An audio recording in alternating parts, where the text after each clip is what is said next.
setiap hari Jumat yang sangat ditekankan untuk dibaca oleh setiap muslim adalah surah Al-Kahfi.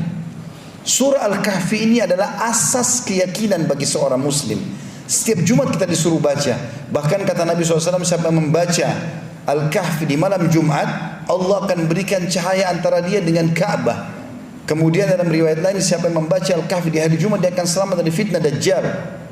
Di Al-Kahfi apa yang sedang diceritakan? Di beberapa ayat pertama adalah keyakinan yang dibangun oleh Allah Subhanahu wa taala.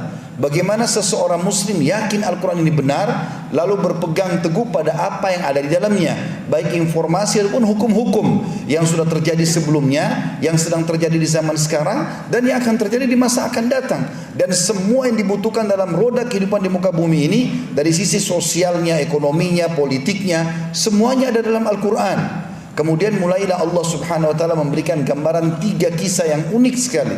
Kisah tentang Ashabul Kahfi, 7 orang anak muda yang beriman kepada Allah di zaman pada saat itu orang semuanya tidak ada yang beriman kepada Allah. Lalu untuk membawa keyakinan mereka ini bahwasanya memang ada Tuhan Allah, mereka selamatkan diri ke gua. Dan akhirnya Allah Subhanahu wa taala dengan kayak itu menyelamatkan mereka. Allah tidurkan mereka 309 hari di dalam gua tersebut dalam kondisi tubuh mereka tidak rusak. Dan Allah suruh kita ulang-ulangi kisah itu setiap Jumat. Renungi kisah itu.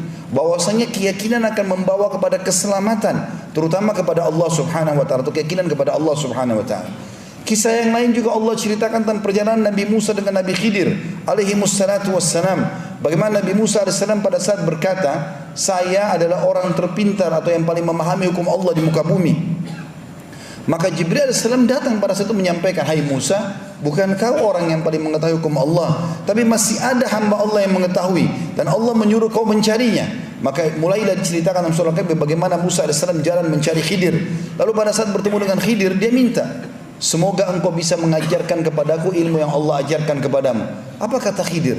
Tentang masalah pondasi keyakinan.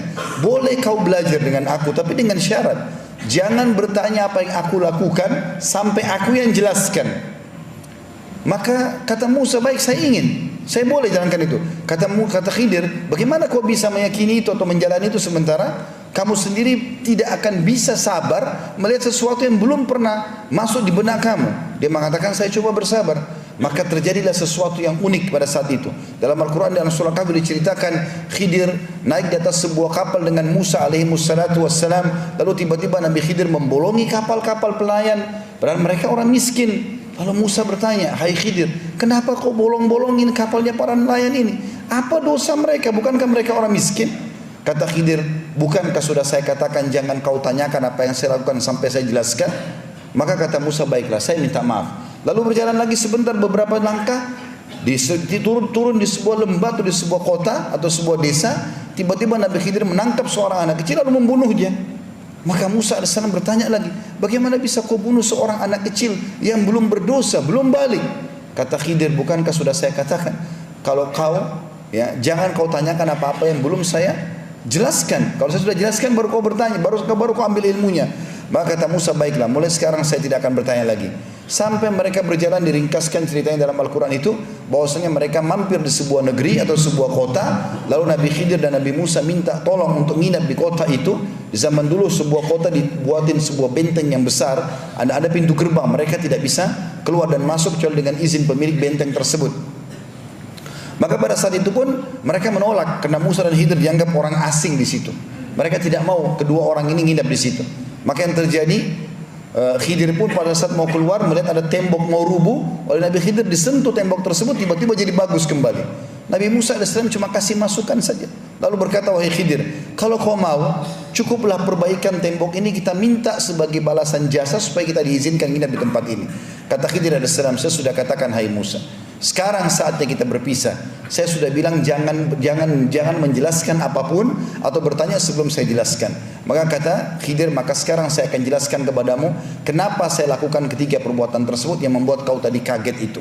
Yang pertama, saya membolongi kapal-kapal para nelayan yang miskin itu karena Allah telah memberikan kepada saya mukjizat, berita, karena Khidir AS juga seorang nabi, bahwasanya di situ ada raja zalim yang suka mengambil secara paksa kapal-kapal nelayan. Dan kalau dia melihat ada bolongan saja sedikit, dia tidak akan mengambil kapal tersebut. Allah suruh saya membolongin kapal-kapal itu, nanti nelayannya tinggal tambal sedikit saja. Tapi dengan itu mereka tidak kehilangan kapalnya. Anak kecil yang saya bunuh itu juga sesuai dengan perintah Allah. Karena anak itu sangat durhaka dengan kedua orang tuanya. Dan Allah menyuruh saya membunuhnya, maka pencipta dia menyuruh saya membunuhnya, maka tidak ada dosa bagi saya. Kemudian juga Allah ingin mengganti anak itu, kalau meninggal sebelum balik, maka dia akan selamat karena belum ada hukum padanya. Serta Allah gantikan buat kedua orang tuanya anak yang saleh, karena kedua orang tuanya orang saleh. Dan yang ketiga adalah saya memperbaiki tembok itu bukan karena saya berharap balasan, tapi di bawah tembok itu ada harta yang disimpan oleh ayah pemilik rumah itu. Jadi rumah itu rupanya dimiliki oleh dua anak yatim, ayahnya sudah meninggal. Di bawah tembok itu ayahnya meletakkan harta untuk kedua anaknya, tapi belum sempat dia jelaskan, kemudian dia meninggal dunia. Maka kalau rubuh tembok tersebut, masyarakat itu akan mengambil secara paksa. Maka saya disuruh oleh Allah perbaiki tembok tersebut sampai sudah bagus tembok itu, barulah kemudian nanti satu waktu kalau mereka dewasa Allah rubuhkan, harta itu akan dimiliki oleh anak yatim tersebut. Ini kisah kedua yang Allah ajarkan kepada kita setiap Jumat baca, sesuatu yang Allah tentukan dan terapkan walaupun mustahil di mata manusia, dibangun di atas pondasi keyakinannya. Dan yang ketiga kita tentang Zulkarnain, seorang raja yang berkuasa di muka bumi ini.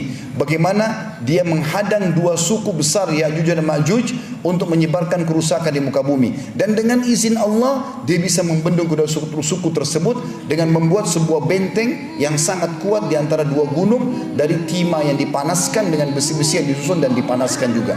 Maka kisah ini selalu disuruh kita ulang-ulangi karena di dalamnya berbasiskan atau membangun di atas keyakinan seorang muslim.